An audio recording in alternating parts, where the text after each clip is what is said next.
صلى الله عليك يا سيدي ويا مولاي يا رسول الله، صلى الله عليك وعلى آل بيتك الطاهرين. صلى الله عليك يا سيدي يا أبا عبد الله، يا رحمة الله الواسعة ويا باب نجاة الأمة، يا عبرة كل مؤمن ومؤمنة، يا غريب يا مظلوم كربلاء. يا ليتنا كنا معكم سيدي فنفوز والله فوزا عظيما. مدارس آيات خلت من تلاوة، ومنزل وحي مقفر عرصات لآل رسول الله بالخيف من منى، وبالركن والتعريف والجمرات ديار علي والحسين وجعفر وحمزة والسجاد ذي الثفنات، ديار عفاها جور كل منابذ ولم تعف للأيام والسنوات. قفا نسأل الدار التي خف أهلها، متى عهدها بالصوم والصلوات، وأين الأولى شطت بهم غربة النوى، أفانين في الآفاق مفترقات. هم أهل ميراث النبي إذا اعتزوا، وهم خير قادات وخير حماة، وما الناس إلا حاسد ومكذبون،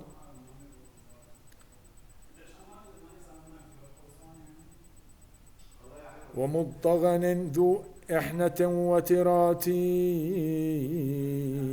إذا ذكروا قتلى ببدر وخيبر ويوم حنين أسبل العبرات.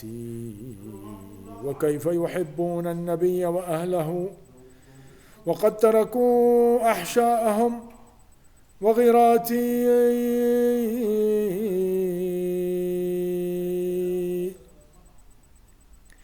لقد لا ينوه في المقال وأضمروا، لقد لا ينوه في المقال وأضمروا قلوبا على الأحقاد منطويات. قبور بكوفان وأخرى بطيبة وأخرى بفخ نالها صلواتي، وقبر بأرض الجوزجان محله، وقبر بأرض الجوزجان محله، وقبر ببا خمر لدى العرمات، وقبر ببغداد لنفس زكية تضمنها الرحمن في الغرفات، وقبر بطوس يا لها من مصيبة، وقبر بطوس يا لها من مصيبة تردد بين الصدر والحجبات، إلى الحشر حتى يبعث الله قائما يفرج منها الهم والكربات.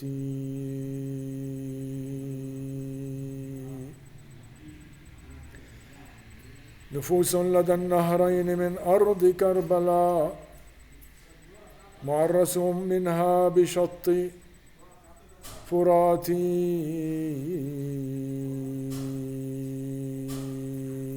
لا حول ولا قوة إلا بالله العلي العظيم.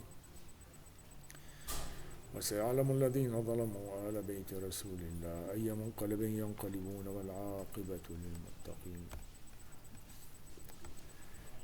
لقد مرت على هذه الأمة مآسي كثيرة لا يمكن حصرها أبدا. فكما قال الشاعر أن تلك البيوت بيوت الله، البيوت التي نزل فيها الوحي، مقفرة، فلقد هجروا وقتلوا ودسوا لهم السم وحاربوهم بكل الأساليب، لم يدعوا أسلوبا واحدا إلا واستخدموه ضد أهل بيت العصمة. فهما بيتان، بيت بناه الله سبحانه وتعالى هو بيت الله، بيوت نعم ألحقها الله سبحانه وتعالى باسمه. أهل البيت نعم بيت الله، أهل البيت، وهذه هي جبهة الحق. وهناك جبهة الباطل وهم كمسجد ضرار، هم جبهة وقفت زعماء هذه الجبهة وقفوا طوال حياتهم ضد جبهة الحق. فأبو سفيان قاتل النبي صلى الله عليه وآله وسلم في حروب كثيرة، وجاء من بعده معاوية وحارب أمير المؤمنين صلوات الله وسلامه عليه، وجاء يزيد وحارب الإمام الحسين عليه السلام.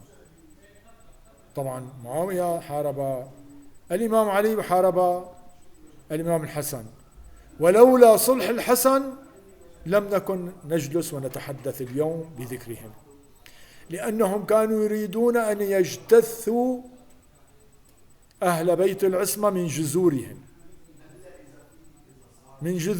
نعم كانوا يريدون استئصال هذا البيت، ولكن الإمام الحسن صلوات الله وسلامه عليه فوت عليهم الفرصة بذاك الصلح الذي سمي كصلح النبي صلى الله عليه وآله يوم الحديبية، وهو فتح، إنا فتحنا لك فتحا مبينا للنبي صلى الله عليه وآله وسلم.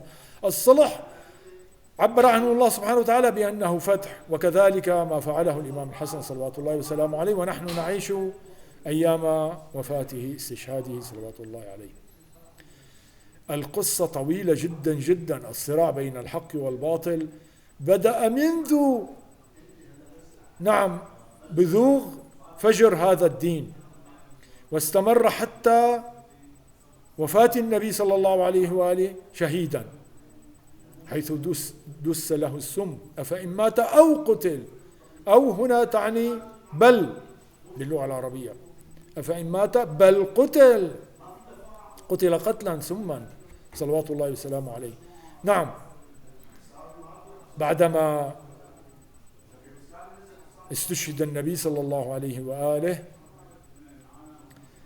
فتح مسجد رسول الله صلى الله عليه وآله لعدد من الذين في أصولهم شك، الذين في أصولهم كلام.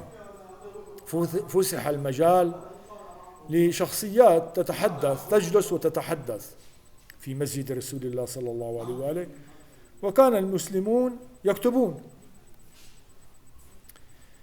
هناك أشخاص إذا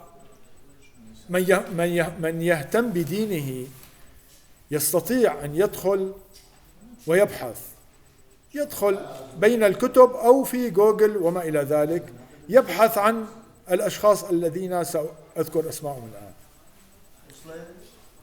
عبد الله بن سلام. من هو عبد الله بن سلام؟ كعب الأحبار، زيد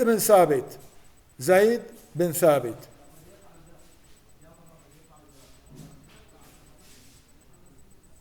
أصولهم كانت من أهل الكتاب، إن كان من النصارى أو من اليهود.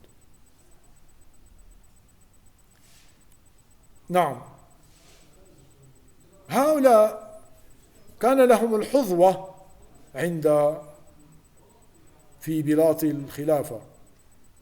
الخلافة الإسلامية. من هنا تبدأ القصة، حيث جلس بعضهم. نحن الآن ذكرنا 3 أسماء فقط، ثلاثة أسماء، ولكن هناك أسماء عديدة. باختصار شديد، هؤلاء بعضهم منهم جلسوا في مسجد رسول الله وبدأوا يحدثون، وكانت تلك الأحاديث تكتب. من أين يأتون بالأحاديث؟ يأتون بها من كتبهم، من تراثهم، تراث أهل الكتاب، لأنهم لم يكونوا من الصحابة الذين جلسوا مع رسول الله صلى الله عليه وآله وسلم وعرف عنهم أنهم حفظوا أحاديث رسول الله. كانوا يحدثون الأحاديث التي يأتون بها من أين؟ من كتبهم، من تلك الكتب التي نعتقد نحن كمسلمون أنها بعض منها لم يكن، كان محرفا. نعم، حرفت الرسالات السماوية من بعد وفاة الأنبياء صلوات الله وسلامه عليهم، حرفت تلك الأديان وتلك الملل، حرفت كتبهم. فجاء من كتب بعد ذلك، بعد وفاة موسى عليه السلام على نبينا وعليه السلام، بعد صعود عيسى عليه السلام بعدما رفعه الله سبحانه وتعالى. نعم، جاء بعد فترة طويلة من كتب عن تلك الأحاديث، أو ليس يعني هناك بحث لأحد المستشرقين، وأعتقد أنه أسلم في النهاية، كتاب دراسة في الكتب المقدسة يثبت فيها أن الأناجيل والتوراة وما إلى ذلك، تلك الكتب السماوية هي تشابه عندنا الأحاديث النبوية، لا تشابه القرآن. لماذا؟ لأن القرآن كتب مباشرة على زمان الرسول ومن فمه الشريف، ورووه كثر، فأصبح هناك تواتر في موضوع القرآن، فلا لبس فيه. بينما الكتب المقدسة التوراة والإنجيل كتبت نعم، ولكن متى؟ بعد فترة طويلة، وهي عبارة عن أحاديث متفرقة كالأحاديث التي رويت عن رسول الله صلى الله عليه وآله وسلم، فهي تخضع لنفس التحقيقات التي تتناول الحديث النبوي أو حديث أهل البيت، تخضع لمعايير. لا يمكن أن نأخذ أي نص كالقرآن، لا أبدا، لا بد منه. فهم ماذا كانوا يفعلون؟ أولئك الذين هم كانوا من أصول من أهل الكتاب، كانوا يروون للمسلمين بعض ما قرأوا في تلك الكتب، وكانوا يحدثونهم بأحاديث تتعارض مع ديننا الإسلامي. مثلا عندما يتكلموا عن داود عليه السلام وأنه فعل ما فعل وتسلق جدار وما إلى ذلك، حاشاه على نبينا وعليه السلام، عندما تسلق جدار وشاهد امرأة أوريا ووضعه في مقدمة الجند، هذا الكلام قولا واحدا في الشريعة الإسلامية لا يتناسب مع شخصية النبي. حتى عندما رووا في كتبهم أن موسى عليه السلام كان أجب، والعياذ بالله، حاشاه، دائما النبي هو كامل. وعندما نعم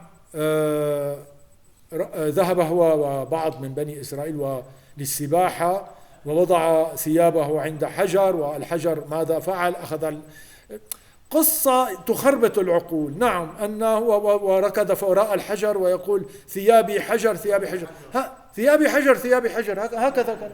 نعم، هكذا النبي، حاشاه على نبينا وعليه السلام. فهناك وأنه والعياذ بالله أن النبي داود أو سليمان شيخنا الذي شرب وحاشاه.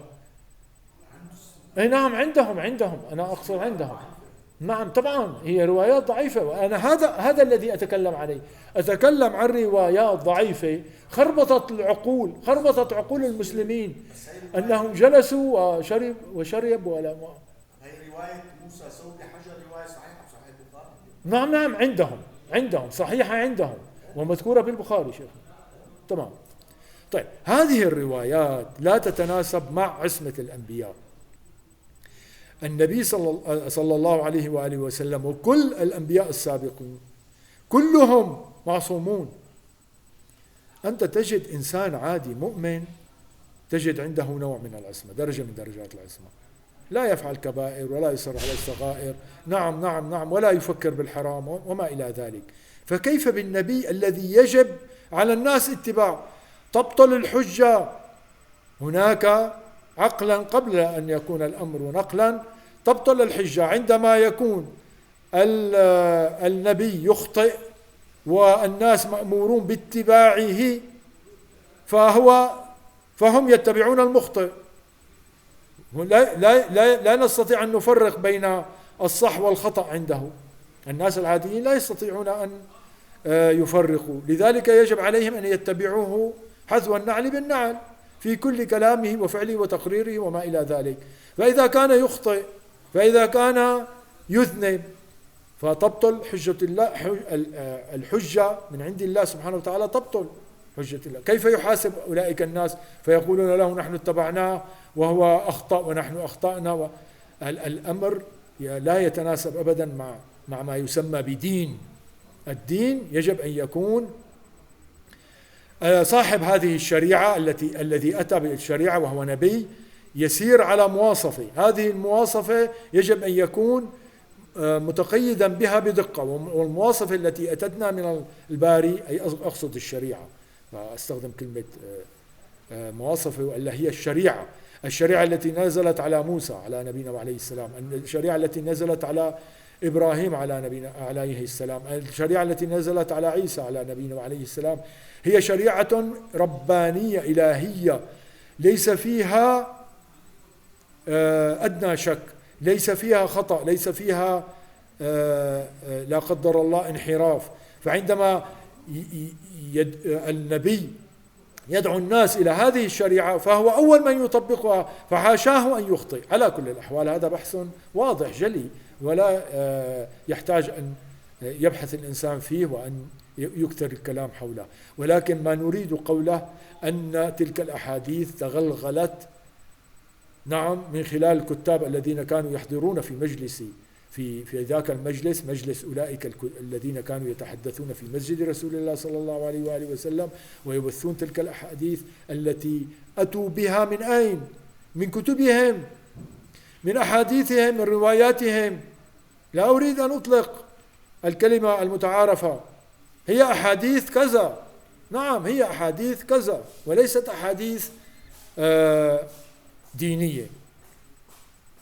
نعم هذه الأحاديث دخلت إلى ذهن عقول الناس لا شك ولا ريب بعد أن كتبت وحفظت، وأخذ الناس يتناولون تلك الأحاديث ويرددونها، لأن الشريعة الإسلامية نقلت، والأحاديث النبوية والأحاديث الدينية كانت تنقل من متكلم إلى مستمع. لم يكن هناك كتابة، فقط وفقط أهل البيت الذين أمروا بالكتابة.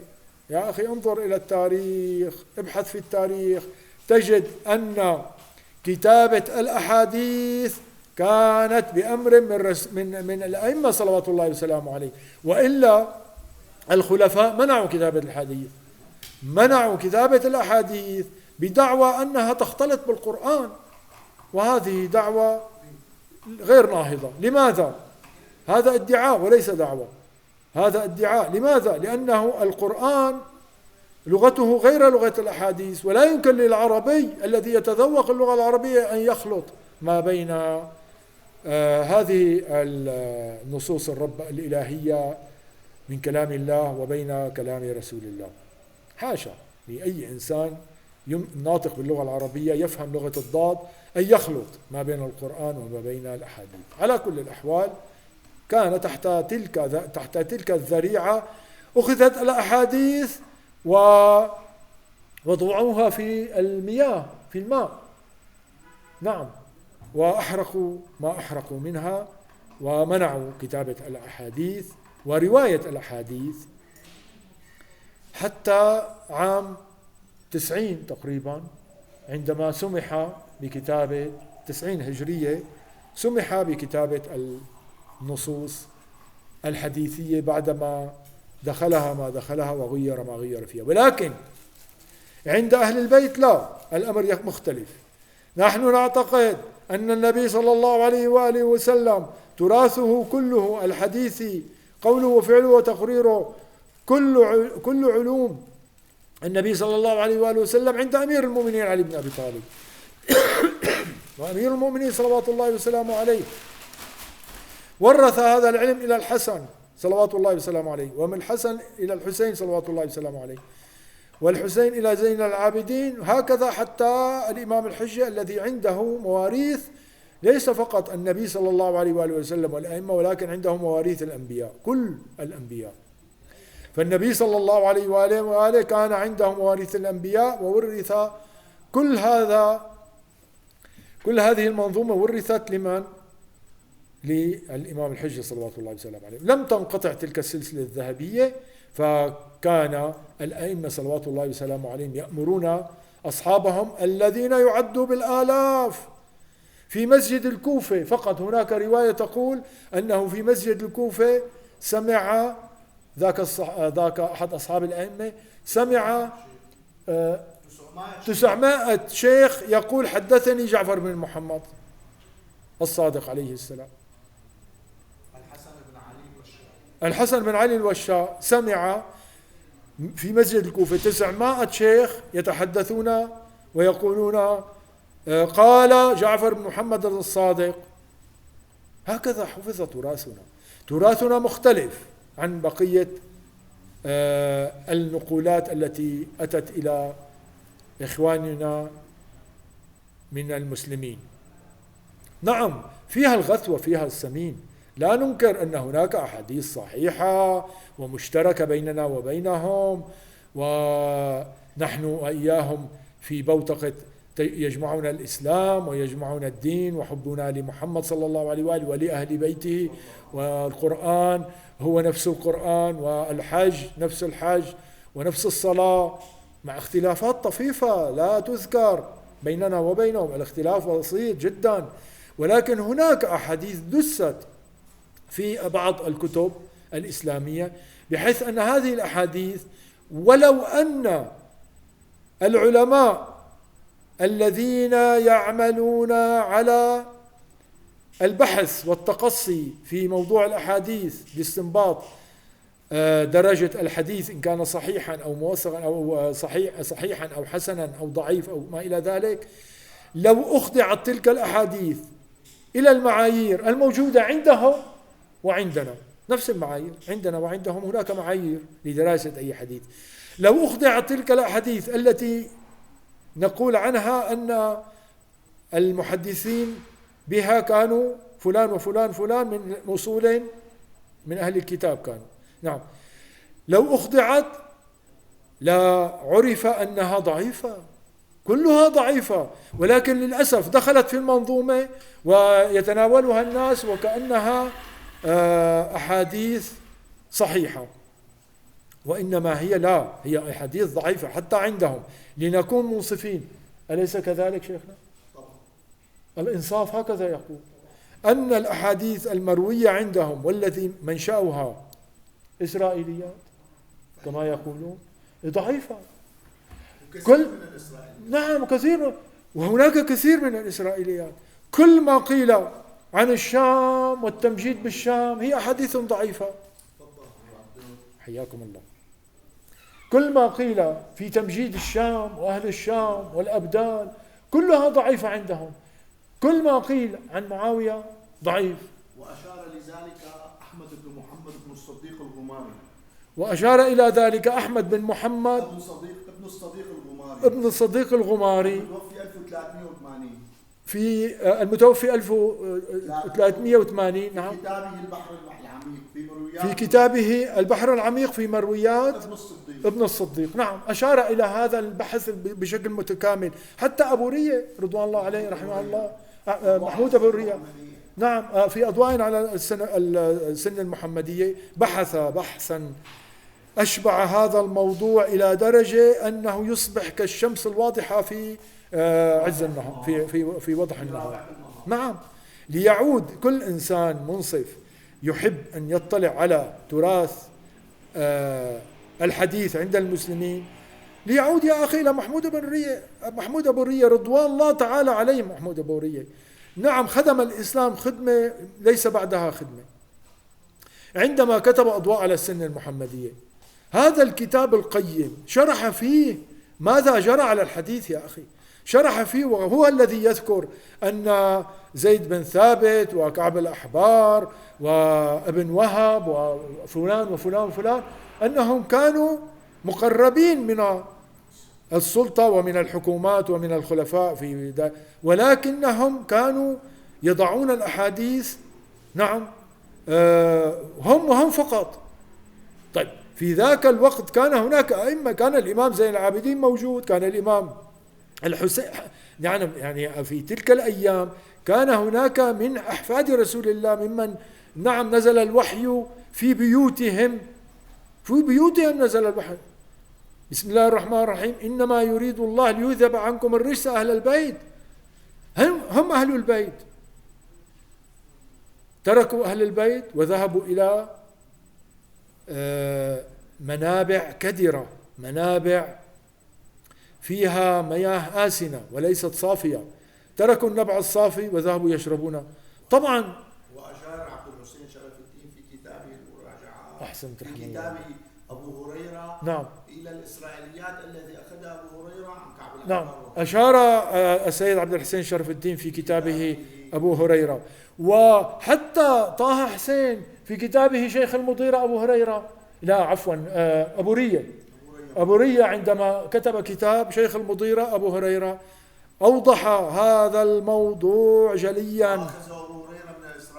ما أخذه أبو هريرة من الإسرائيليات نعم، وبثت في كتب المسلمين وأخذها المسلمون. لو أخضعوها حتى في هذه اللحظة التي نتحدث فيها، لو جاء العلماء وأخضعوها إلى الدراسة والتمحيص وسلسلة الروايات بإنصاف لا وجدوا أنها كلها ضعيفة ولا تصمد أمام البحث والتقصي والنقد. لذلك هذه الأحاديث خربطت عقول المسلم. ومن الصحابة الذين أخذوا الإسرائيليات، الذين اتهموا بالأخذ من الإسرائيليات، عبد الله بن عمر بن العاص هو من الصحابة الذين أخذوا من الإسرائيليات، اتهم بأنه كان يستقي أحاديثه من الإسرائيليات ويبثها بين الناس، وغيره كثير نعم. ولكن نحن في هذه العجالة نختصر البحث فقط وفقط لكي نضع النقاط على الحروف. نقول أن الذهنية عند المسلم هي ذهنية مختلطة. نحن نتحدث عن هذا الأمر ليس للنقد، لا، شفقة على كل مسلم من أن يدخل على ذهنه تلك الأحاديث التي هي كالفيروسات تخربط الذهن. ماذا تفعل بالذهن بالله عليك عندما يقال أن النبي صلى الله عليه وآله وسلم حاشاه ذهب بعد أن انقطع عليه الوحي لعدة أيام، ذهب إلى الجبل لكي يرمي بنفسه من شاهق وينتحر؟ ما هذا الهراء؟ رجاء ما هذا الهراء؟ أي إنسان عنده ذرة عقل أتى النبي صلى الله عليه وآله وسلم بالأحاديث التي تحث الإنسان على أن يحافظ على حياته وتمنعه من أن يذهب نفسه أو يقتل نفسه. كيف به يذهب ويعاكس تلك المنظومة التي أتى من عند الله سبحانه وتعالى بها ولاقى الأمرين، وما أوذي نبي بمثل ما أوذيت، من أجل هذه الشريعة، ثم هو يعاكس هذه الشريعة؟ حاشا. هذا كل عاقل لا يقبل بهذه الأحاديث، وهذه الأحاديث كثيرة. وأن هناك عنزة أو ما إلى ذلك جاءت وقضمت بعض الآيات التي كانت تحت سرير النبي، وأنها فقدت تلك الآيات، وما هذا الهراء؟ كتاب محفوظ، كتاب القرآن الكريم الله سبحانه وتعالى محفوظ من قبل الله تأكله. أو مثلا مات كلب تحت سرير النبي صلى الله عليه وآله وسلم، وبعد أيام اكتشفوا أن ما وانقطع الوحي، وعندما سأل النبي لماذا انقطعت قال له لأن الكلب مات تحت. يا أخي، في أي إنسان عنده ذرة عقل يقبل هذا الكلام؟ هذا كله إزراء بالنبي صلى الله عليه وآله وسلم. لماذا؟ تعرف لماذا؟ تقول لماذا فعلوا ذلك؟ نعم، هناك سبب مقنع. فعلوا ذلك لكي ينزلوا من مرتبة النبي صلى الله عليه وآله وسلم، ويرفعوا من شأن بعض الخلفاء وبعض الحكام، يرفعوا ليصبحوا في مستوى واحد.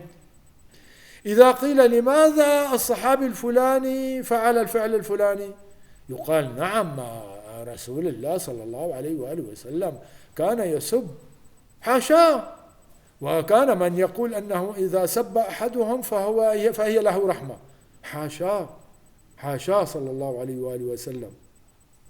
أو كان الرسول صلى الله عليه وآله وسلم مثلا يأخذ زوجته نعم ويضعها على كتفيه لكي تنظر إلى أولئك السودان كيف يضربون على الطبل ويرقصون.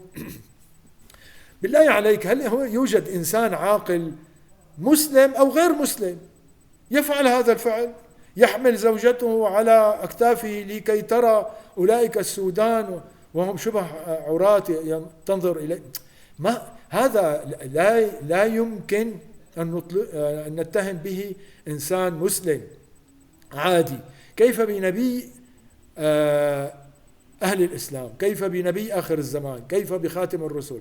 كيف النبي صلى الله عليه وآله وسلم أرادوا أن ينزلوا مرتبة أهل بيته لكي يرفعوا من شأن، يعني كانوا ينزلون من خلال الأحاديث التي يضعونها ظلما وعدوانا وتدليسا ضد الرسول صلى الله عليه وآله وسلم لينزلوا قدره، وفي نفس الوقت كانوا يضعون الأحاديث بحق معاوية مثلا. كل الأحاديث التي ذكرت بتمجيد حتى بعض الخلفاء، نعم حتى ببعض الخلفاء، ليس لها أصل، ضعيفة. وأنا سمعت هذا الكلام من أحد المحققين من إخواننا أهل الخلاف يقولون هذا الكلام. لم يثبت منقبة لأي منهم أبدا أبدا أبدا. وقيل أن الحديث الوحيد الصحيح بحق معاوية هو لا أشبع الله له بطن، هذا هو الحديث الصحيح الوحيد. وقال النسائي لم يصح أي حديث في فضل معاوية. ويروى عن النسائي أنه قال في كتبه، قال لم يصح أي حديث بحق معاوية أبدا، لم يصح أي حديث إلا هذا الحديث لا أشبع الله له بطن. جاءوا ووضعوا له هالة أنه خال المؤمنين، خير إن شاء الله إذا كان هو خال المؤمنين، أي هو نعم هناك مثلا مصاهرة أو كذا، فالإمام علي صلوات الله وسلامه عليه هو أخوه، وهو زوج ابنته، وهو ابن عمه، وهو خليفته، وهو فأين السرى من الثريا؟ قاسوك أبا حسن بسواك، وهل بالطود يقاس الذر؟ أن ساووك بمن ناووك، وهل ساوون علي قنبر؟ أنزلني الدهر يقول، يروى عن أمير المؤمنين أنه قال أنزلني الدهر حتى قيل عليا ومعاوية. ما هذه المهزلة التي ارتكبها أناس عن سابق أسرار التصميم؟ من أجل ماذا؟ من أجل أن يخربطوا العقول. نعم خربطوا العقول. تجد الإنسان المسلم في أقاصي الهند، والإنسان المسلم في أقاصي الغرب، في أقاصي الشرق وفي أقاصي الغرب، ولا يتفق هذا المسلم مع هذا المسلم لا بلغة ولا بقومية ولا بلون حتى ولا بعادات ولا بتقاليد، ولكنه يتفقان معا من ناحية طريقة التفكير. لماذا؟ لأن الداتا التي أدخلت على هذا الكمبيوتر نفسها، نفس الداتا، نفس المعلومات التي استقاها ذاك من محدثين ورواة وأصحاب تاريخ ومفسري قرآن وأسباب نزول وحكواتية. ويطول بنا الحديث إذا أردنا نتحدث ما معنى الحكواتي الذي جاءوا به فقط وفقط من أجل أن يقص القصص الخيالية ليخربط العقول، نعم، وليمنع أحاديث المجالس التي كانت تقام على أبي عبد الله الحسين كالمجلس هذا. كانوا يأتون بالحكواتية فيتحدثون لهم عن شخصيات خيالية، حمزة البهلوان، الشاطر حسن، والله يدقق في الأسماء، علي الزيبق، وما هذه الأسماء؟ يأتون بأسماء من أهل بيت العصمة ويضعون لها قصص خيالية، ويجلس الحكواتي وتجتمع الناس ويأخذوا من الحكواتي. أغلب التراث الموجود بين الناس هو مأخوذ من القصص الخيالية. نعم، وجاء ذاك المارد وأراد أن يدخل من الباب فرآه موصدا، فتصاغر حتى أصبح قزما صغيرا فدخل من تحت الباب. ما هذا الهراء؟ ما هذه الأساطير؟ خربطت عقول الناس. هل يمكن لإنسان أن يتصاغر ويصبح؟ نعم، قصص وكأنها أفلام كرتون. نعم، هي أفلام كرتون، وأكثر أفلام الكرتون مأخوذة من هذه القصص الأسطورية. أو مثلا أن الجن سعد بن عبادة رضوان الله على نعم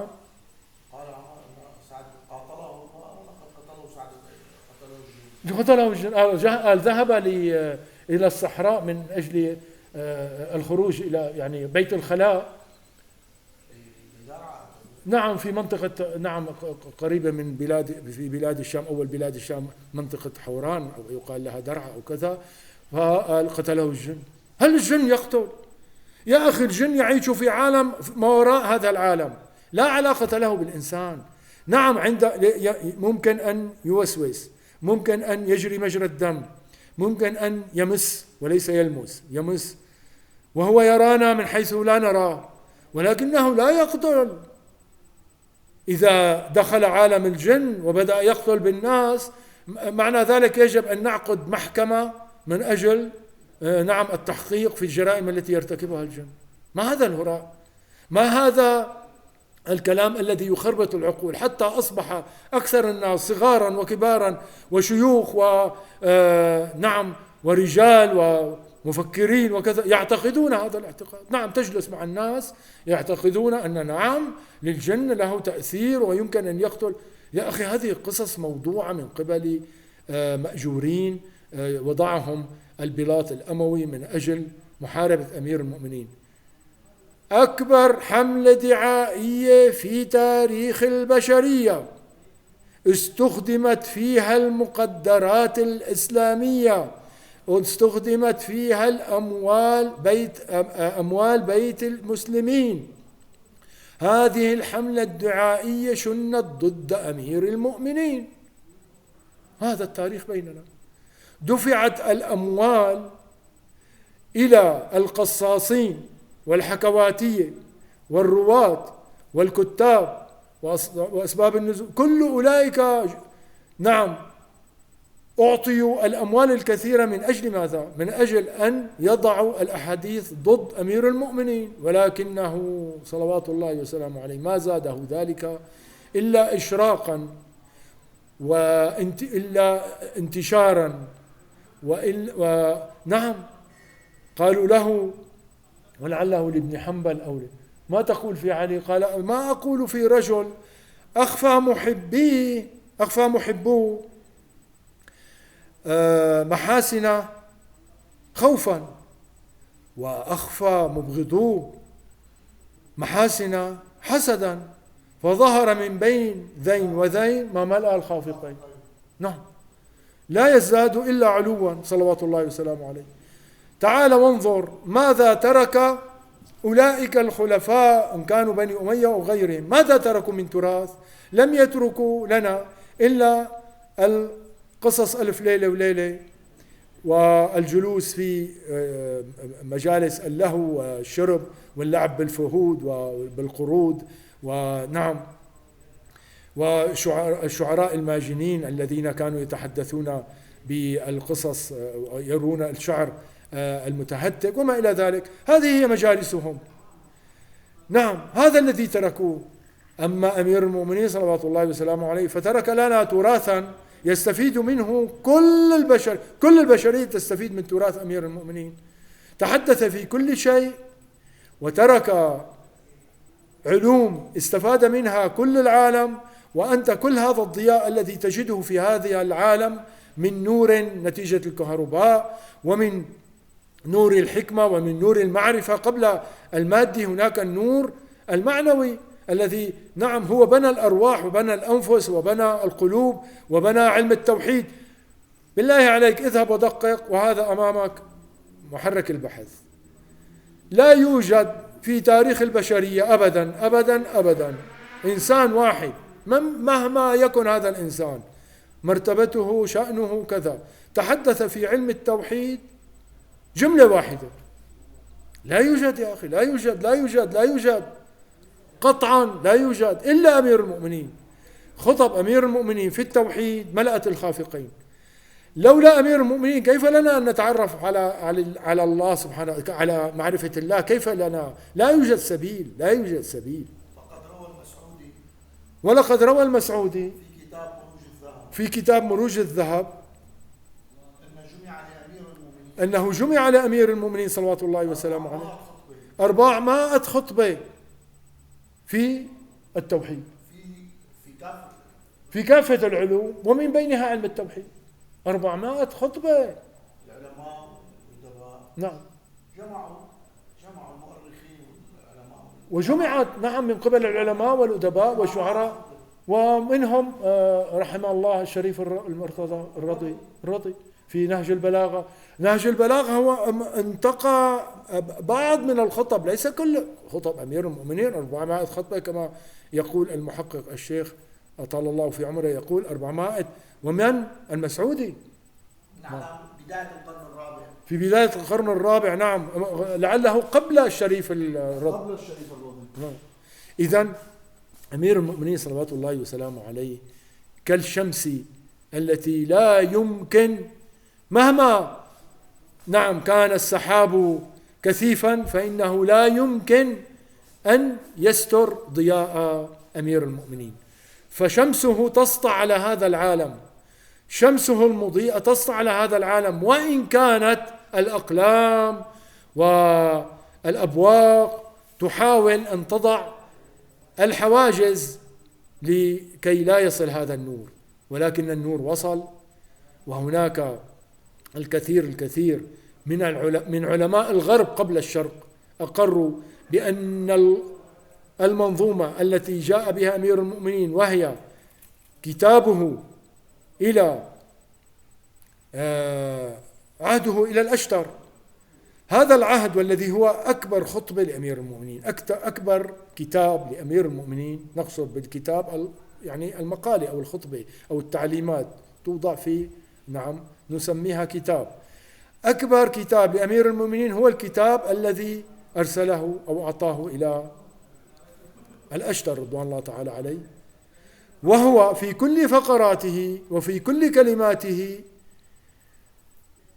طريق لكل من يجلس على سدة الحكم أو القضاء أو الأمر والنهي أو هو عبارة عن طريق وحياني.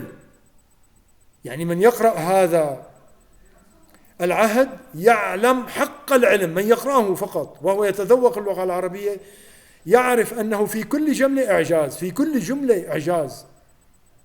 تستطيع أن تستنتج منه في القضاء، تستطيع أن تستنتج منه في الاقتصاد، تستطيع أن تستنتج منه في العسكر والحكومات والسياسة والإدارة واجعل لكل أحد من عمالك عملا تأخذه به. بالله عليك يا من درست علم الإدارة، أليس هذا القول يدل على تقسيم العمل ووحدة القيادة؟ نعم، وتحديد السلطة والمسؤولية. دستور كامل للبشرية، واعترفت به الأمم المتحدة. وهناك بعض من يناقش إلى الآن ويصفن في أمير المؤمنين ويقول إنه نعم أحد الصحابة، إنه نفس رسول الله صلى الله عليه وآله وسلم. نعم، تركوا أمير المؤمنين وتركوا تراث أهل البيت صلوات الله وسلامه عليهم، وذهبوا إلى منابع كدرة استقوا منها فتلوثوا، وأصبح كل إنسان مسلم بقدره طبعا بحسب ما أخذ من تلك الأحاديث. لا نتهم كل المسلمين، هناك مسلمون حفظهم الله من جميع المذاهب أخذوا من منابع صافية يقروا لأمير المؤمنين صلوات الله وسلامه عليه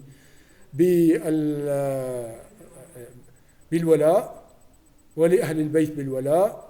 نعم، حتى لو لم يكن يسمون 12 أو جعفرية، هناك من المسلمين نعم من هم عندهم إنصاف، فقط يحتاج الإنسان إلى إنصاف. إذا كان عنده إنصاف فورا يختار طريق علي. يقول له النبي صلى الله عليه وآله وسلم لعمار، يقول لعمار: يا عمار، إذا ذهب الناس كلهم في واد وذهب علي في واد فاسلك وادي علي، بمعنى كلامه صلوات الله وسلامه عليه.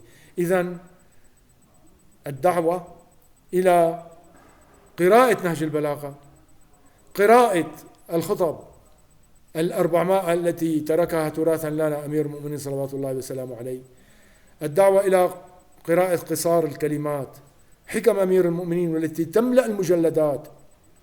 اقرأها يا أخي، اقرأها ولو في العمر مرة واحدة، لتجد أنك تصبح إنسان مختلف، وتستطيع أن تفرق ما بين الكلام العلوي وما بين الكلام السفلي.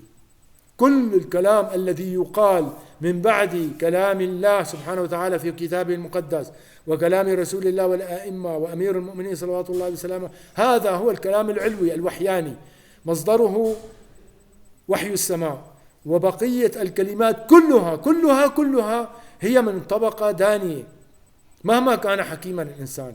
أصلا هو منبع الحكمة هو أمير المؤمنين، لذلك أي إنسان يتكلم بالحكمة فهو أخذها من منبعها من أمير المؤمنين صلوات الله وسلامه عليه.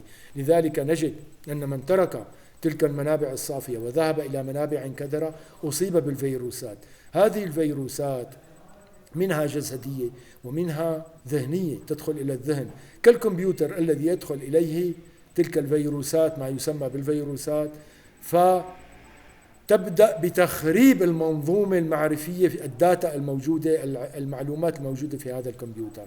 إذا تخربط هذا الكمبيوتر لا يوجد له حل سوى الفرمتين.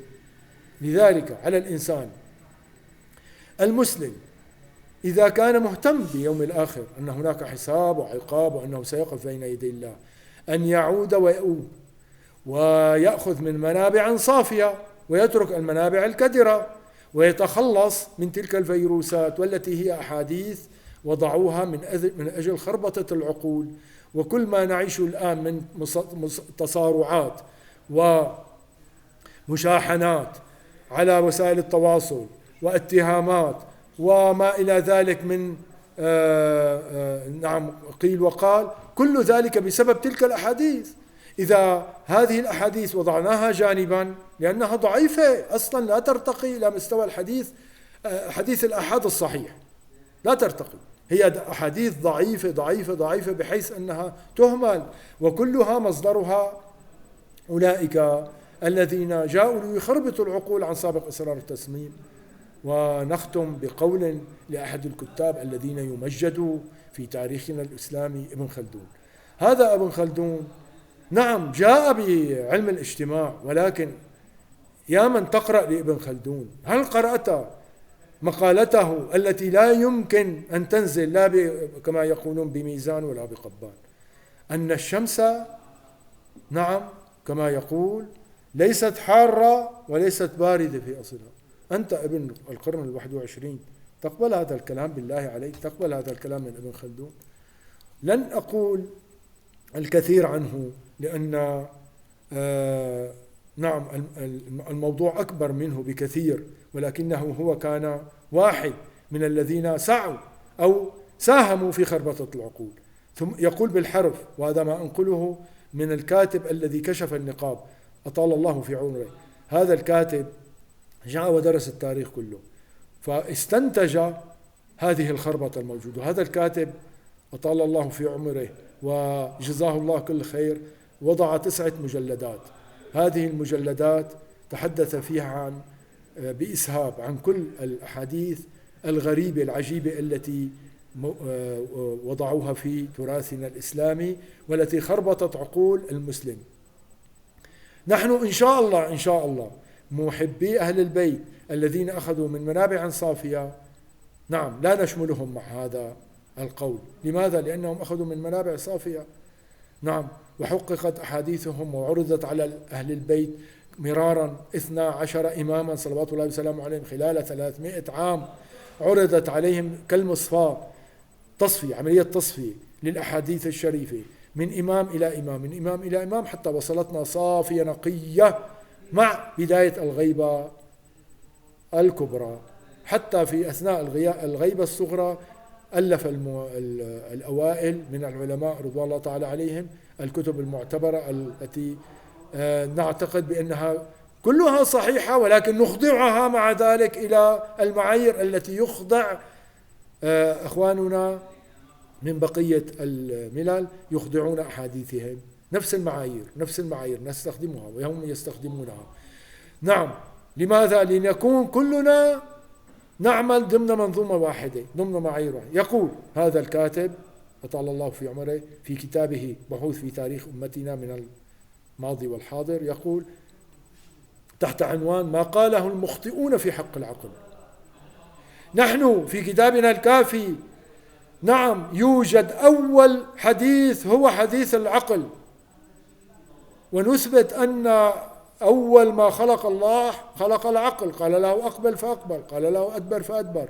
أما الجهل فقال له أقبل فأقبل، فقال أدبر ولم يدبر أو ما إلى ذلك. الحديث موجود في أول الكافي الشريف. نعم، يقول هذا الكاتب المخطئون في حق العقل، هذا العنوان. ثم الشمس، هذا كلام ابن خلدون بالحرف، ثم الشمس ليست حارة وليست باردة. الله أكبر، هذه الشمس التي تطلق مليارات الكالوري حرارة، نعم، تطلقها على هذا العالم، ونحن نعيش ببركة هذه الحرارة التي تطلقها الشمس. يقول عنها أنها لا حارة ولا باردة. ما هذا الهراء يا ابن خلدون؟ ما هذا الهراء؟ أتريد أن تكذب العلم؟ أتريد أن تكذب الحواس؟ الحواس كلها تثبت أن هذه الشمس حارة، أنت تقول عنها. تريد أن تخربط العقول. إذا كان كلامك عن سابق سر وتصميم فعليك ما عليك، عليك ما عليك من الله. وإن كان لا هو عبارة عن سهو أو خطأ أو كذا فغفر الله لك يا ابن خلدون. وهناك الكثير فيما كتبه ابن خلدون، وهو يحتاج إلى إعادة صياغة وإلى تأمل، وفيه كلام متهافت في كتبه، الكلام المتهافت الذي لا يصمد أمام النقد، كما هي بقية الكتب التي كتبها كثير من الكتاب الإسلاميون الذين منهم المغرضون ومنهم عن جهل وعن عدم معرفة وعدم تدقيق. ونسأل الله سبحانه وتعالى أن يعيذ هذه الأمة من شر شياطين الإنس والجن، وأن يلتفتوا إلى الدين القويم، الدين الصحيح الذي أتى عن رسول الله صلى الله عليه وآله وسلم، ويحققوا في تاريخهم وفي أحاديثهم وفي رواياتهم، وينبذوا، لا نقول أنه يحذف كما جاء البعض. وهذا الدكتور الذي ألف بحوث في واقع في تاريخ أمتنا روى لي شخصيا، قال لي أنا الذي هو وقف في وجه أولئك الذين أرادوا أن يأخذوا الكتب التاريخية ويعيدوا صياغتها ويسقطوا منها ما يرونه. لا لا لا لا لا لا، اترك هذا التراث، هذا ليس ملكي وليس ملك أحد. ليس ملك أحد هذا التراث، اتركه على حاله، ولكن حقق فيه وقل أن هذه الرواية لا تصمد أمام النقد ولا تتناسب مع شريعة محمد صلى الله عليه وآله وسلم وتخالف القرآن. نعم إنك على خلق عظيم يا رسول الله صلى الله عليه وآله. وهو لا قدر الله يقول لإحدى البنات كذا، تدخل عليه إحدى البنات، هذا معروف في كتبهم. نعم، فيقول لها كلاما قاسيا، حاشاه صلى الله عليه وآله وسلم، هو إمام الرحمة. حتى الحيوانات كانت تأتي وتشتكي له، حتى الحيوانات. وهو علمنا منطق الطير يا أخي، سليمان، داود، علمنا منطق الطير. رسول الله صلى الله عليه وآله وسلم كل معجزات الأنبياء عنده، يعرف كل الألسن، يعرف كل الألسن، كل اللغات يعرفها، حتى لغة الجماد، لغة الحيوانات ولغة على كل الأحوال. نختم بأن ندعو إلى التروي في تناول هذا التراث، والدعوة إلى أخذ ما توافقت عليه الأمة وما هو المشهور، وأن نعود إلى رواة حديثنا. قال أئمة أهل البيت عودوا إلى من؟ لم يقولوا عودوا إلى المؤرخين ولا إلى المفسرين ولا إلى قراء القرآن، لا لا لا أبدا أبدا أبدا أبدا. من قراء القرآن من حاربوا أمير المؤمنين في صفين، ووقعة النهروان كانت من أجلهم، والخوارج هم من القراء، كانوا من قراء أهل الكوفة. نعم، قال لنا أهل البيت أن نعود لمن؟ نعود إلى رواة حديثنا. لذلك علينا أن نعود إلى أولئك الرواة. وصلى الله على سيدنا محمد وآله الطيبين الطاهرين.